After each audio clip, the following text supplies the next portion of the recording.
Go.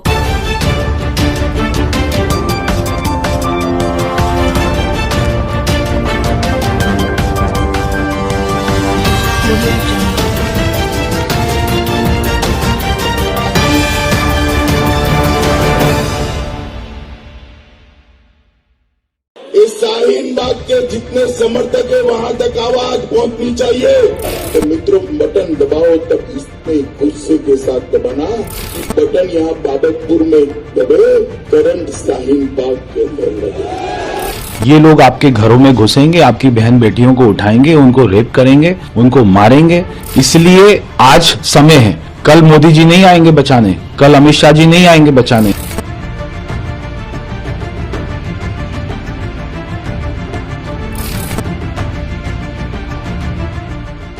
मैं आप लोगों से जानना चाहता हूं, जो लोग इस प्रेस कॉन्फ्रेंस को सुने वो अपने मन में सोचें इस बात को, शाहीन बाग के पूरे मामले से किसको सबसे ज्यादा राजनीतिक लाभ हुआ? कांग्रेस को हुआ, समाजवादी पार्टी को हुआ, टीडीपी को हुआ, आम आदमी पार्टी को हुआ या भाजपा को हुआ? आप सब जानते हैं मन में शाहीन बाग का राजनीतिक फायदा किसको हुआ और किसने इसका फायदा लेने की पूरी कोशिश की।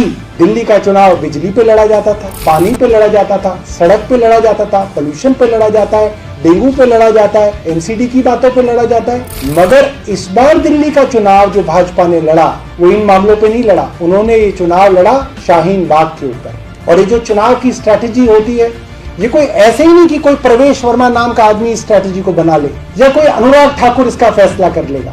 ये बाकायदा बैठ के हाई लेवल पे स्ट्रैटेजीज बनाई जाती है कि इस चुनाव की रणनीति क्या रहेगी, इसका युद्ध कौशल क्या रहेगा, इसकी कपट नीति क्या रहेगी। और ये बाकायदा बनाया गया कि दिल्ली का चुनाव भाजपा शाहीन बाग के ऊपर लड़ेगी। और ये पूरा का पूरा स्क्रिप्ट किया गया, कौन क्या बोलेगा, कौन किसको गाली देगा, कौन किससे बदतमीजी करेगा, फिर अगला कौन आदमी बदतमीजी करेगा, फिर क्या कहा जाएगा। ये पूरी की पूरी स्क्रिप्ट तैयार हुई। और उस स्क्रिप्ट के कुछ छोटे मोटे पात्रों के बारे में मैं बता दूं। 28 जनवरी को प्रवेश वर्मा ने कहा कि जैसे कश्मीर के अंदर माँ बहनों का बलात्कार किया जा रहा है, वही लोग अब दिल्ली में आपकी माँ बहनों का बलात्कार करेंगे। ये प्रवेश वर्मा ने कहा। 2 फरवरी को कपिल नाम का एक लड़का शाहीन बाग की फायरिंग करता है और कोशिश करता है कि वहां पे दंगा भड़के। 4 फरवरी को अनुराग ठाकुर कहते हैं देश के गद्दारों को गोली मारो सालों तक। और देश के गृह मंत्री अमित शाह जी, योगी आदित्यनाथ लगातार शाहीन बाग के नाम पर वोट मांगते रहे। इसकी वीडियोस हम आपको दिखाएंगे। अमित शाह कहते रहे कि जब आप इस ईवीएम पे कमल का बटन दबाएंगे तो बटन यहाँ ईवीएम में दबेगा और करंट वहां शाहीन बाग में लगेगा। हम समझ नहीं पाते थे कि ये बटन शाहीन बाग से कैसे जुड़ा हुआ है। अब पता चला भाजपा ने नीचे से तार जोड़े हुए थे, कमल निशान का तार शाहीन बाग से जुड़ा हुआ था। अमित शाह जी बताते थे, हमें समझ में नहीं आता था। तो ये पूरी की पूरी जो स्ट्रैटेजी थी शाहीन बाग के ऊपर खड़ी की गई। उसके बाद लोग कोर्ट्स गए, हाई कोर्ट गए, सुप्रीम कोर्ट गए। हाई कोर्ट तक ने कहा कि यहाँ पे शाहीन बाग का जो मामला है प्योरली लॉ एंड ऑर्डर का मामला है, दिल्ली पुलिस को इसके ऊपर यथाउचित कार्रवाई करनी चाहिए। दिल्ली पुलिस ने कोई कार्रवाई नहीं की। कहा जाता था कि वहां पे देश विरोधी नारे लग रहे हैं, लोग भारत के टुकड़े करने के नारे लगा रहे हैं, लोग पाकिस्तान जिंदाबाद के नारे लगा रहे हैं। अरे भाई, नारे लगा रहे हैं तो आपने पकड़ा क्यों नहीं? दिल्ली पुलिस चूड़ियां बन के बैठी हुई थी, दिल्ली पुलिस ने कुछ नहीं कहा। मगर हाँ, ये जरूर कहा जाता था कि वहां पे नारे लग रहे हैं। वहां पे कहा जाता था कि पैसे बांटे जा रहे हैं। पैसे बांटे जा रहे हैं तो पुलिस क्या कर रही है, भाजपा की केंद्र सरकार क्या कर रही है, उस पर भी कुछ नहीं किया गया। और अंततः जो इस पूरी की पूरी शाहीन बाग की आज की प्रेस कॉन्फ्रेंस का कारण है वो ये है कि इस शाहीन बाग के अंदर ऐसे भी बहुत सारे लोग लगे जुड़े। मुझे लगता है ऐसे बहुत सारे जेन्युइन लोग भी होंगे जो प्रो डेमोक्रेसी लोग थे, जिनको लगा कि हम प्रजातंत्र को बचाने यहाँ पे जा रहे हैं। और मुझे लगता है उन लोगों को भी आज बहुत बड़ा झटका लगेगा कि जिस प्रो डेमोक्रेसी के कैंपेन के अंदर वो जाते थे शाहीन बाग में, उनको भी वहां पे धोखा दिया जा रहा था, उनको भी वहां पे मैनिपुलेट किया जा रहा था। और इस पूरे के पूरे व्यू रचना के पीछे जो रचनाकार था, जो स्ट्रेटेजिस्ट थे, जो चक्रव्यूह की जिसने रचना की थी, वो भाजपा थी। और कल भाजपा के नेता दिल्ली के अध्यक्ष आदेश गुप्ता जी ने और श्याम जाजू जी ने खुद प्रेस कॉन्फ्रेंस करके मंच सजा के बताया कि शाहीन बाग के जो प्रमुख नेता थे वो सब लोग अब भारतीय जनता पार्टी ज्वाइन कर चुके हैं और उन्होंने उनको ज्वाइन कराया। तो क्या भारत के विरोधी नारे लगाने वाले लोग अब भाजपा के अंदर आएंगे, या वो भाजपा के ही लोग थे और सिर्फ दिल्ली का चुनाव खराब करने के लिए वो भाजपा के इशारे पे शाहीन बाग बना के बैठे हुए थे? क्या वो लोग जिनके बारे में प्रवेश वर्मा कहते थे कि ये हमारी बहन बेटियों का घर में घुस के बलात्कार करेंगे, अब वो भाजपा के अंदर आएंगे और अब वो देशभक्त कहलाएंगे, या वो भाजपा के ही थे सिर्फ वहां पे बैठे हुए थे?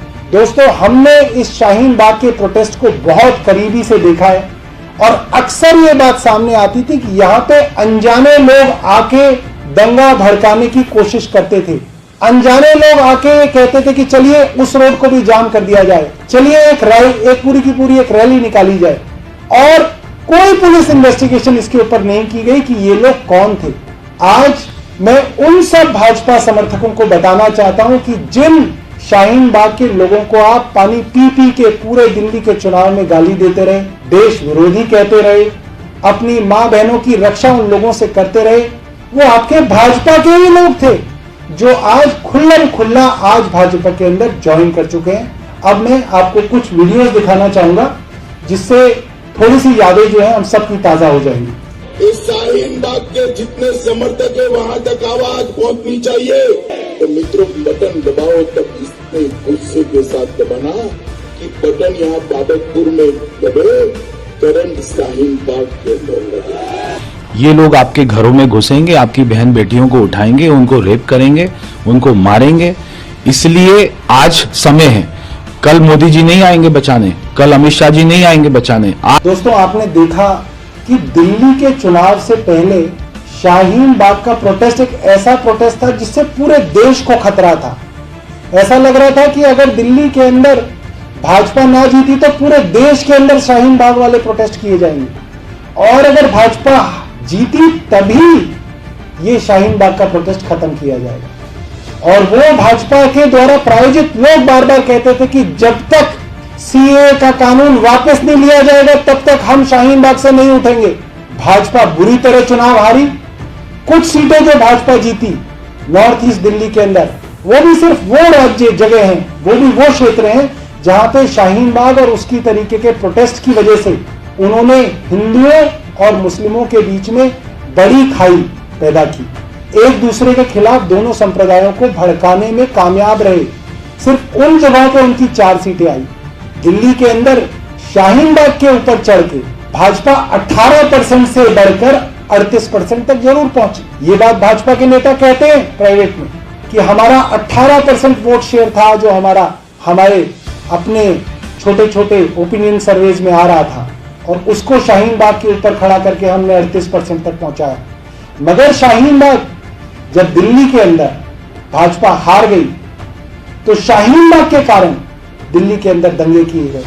शाहीन बाग और उस तरीके के प्रोटेस्ट का हवाला देके दिल्ली के अंदर दंगे कराए गए जिसके अंदर 53 लोग मरे, 53 लोग मारे गए, हजारों करोड़ रुपए की प्रॉपर्टी खराब हुई।